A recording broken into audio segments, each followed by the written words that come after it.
HBO-இன் the last of us உலகின் முடிவை பற்றிய பிரபலமான வீடியோ கேமை அடிப்படையாக கொண்ட 9 பாக நாடகத்தில் உயிர் வாழ்வதே குறிக்கோள். மனித மக்கள் தொகையில் பெரும் பகுதியினர் இரத்தத்தை உண்ணும் ஜோம்பிஸாக மாற்றப்பட்டுள்ளனர். மீதமுள்ள மனிதகுலம் பாதிக்கப்பட்டவர்களை எதிர்த்து போராடுவதற்கும் மீதமுள்ள விலைமதிப்பற்ற வளங்களுக்காக ஒருவருக்கொருவர் போட்டியிடுவதற்கும் விட்டுச் செல்கிறது.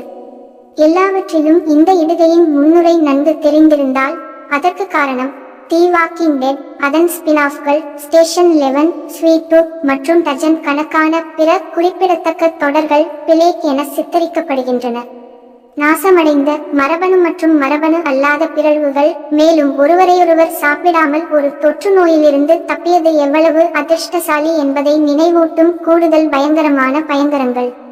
இருப்பினும் தி லாஸ்ட் ஆஃப் அஸ் இன் ஞாயிற்றுக்கிழமையின் 90 நிமிட எபிசோட் இந்த கதையை தனித்து நிற்கும் தரமான வேறுபாடுகளுடன் கூடிய மதிப்புமிக்க வீடியோ கேமை அடிப்படையாக கொண்ட ஒரு மதிப்புமிக்க நாடகமாகும்.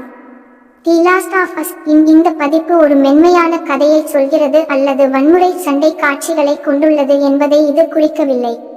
பாதிக்கப்பட்டவர்கள் அவற்றை கடிக்கும்போது உயிருள்ளவர்கள் பயங்கரமான மாற்றங்களுக்கு உட்படுகிறார்கள், மேலும் இறந்தவர்களை நசுக்குவது இரத்தக்களரி பொழுதுபோக்காகும். அடடா, அது எனக்கு மகிழ்ச்சியை தருகிறது. இருப்பினும் எழுத்து, தயாரிப்பு மற்றும் செயல்திறன் ஆகியவற்றின் அடிப்படை அழகும் கருணையும் இந்த ஊழல் நிறைந்த உலகின் கடுமையான யதார்த்தங்களுக்கு செல்ல எளிதாக்குகிறது.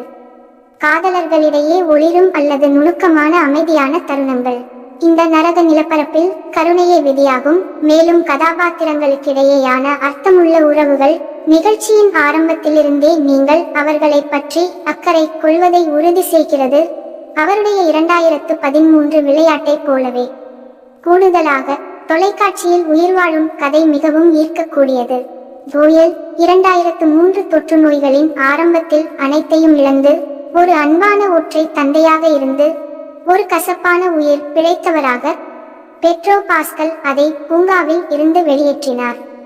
அவர் 20 ஆண்டுகளுக்கு பிறகு கொலைகார உள்ளுணர்வு மற்றும் துப்பாக்கி சுடும் திறன் கொண்ட ஒரு மனிதனின் ஷெல்.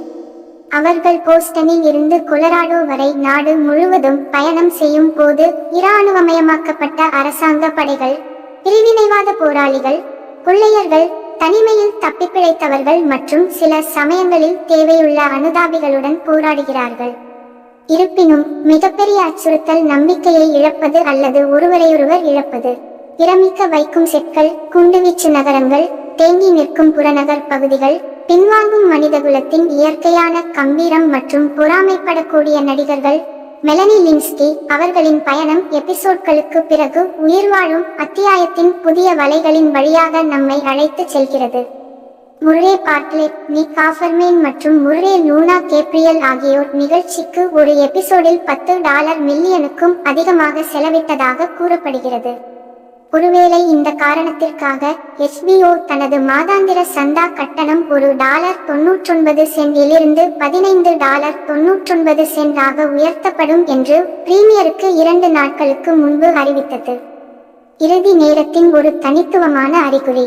கேம் விளையாடி வளர்ந்தவர்களுக்கு தி லாஸ்ட் ஆஃப் அஸ் முதல் சில மணிநேரங்கள் அசல் கதைக்கு மிகவும் விசுவாசமாக இருப்பதால் அவை பயமுறுத்துகின்றன. அறிவு தேவையில்லை.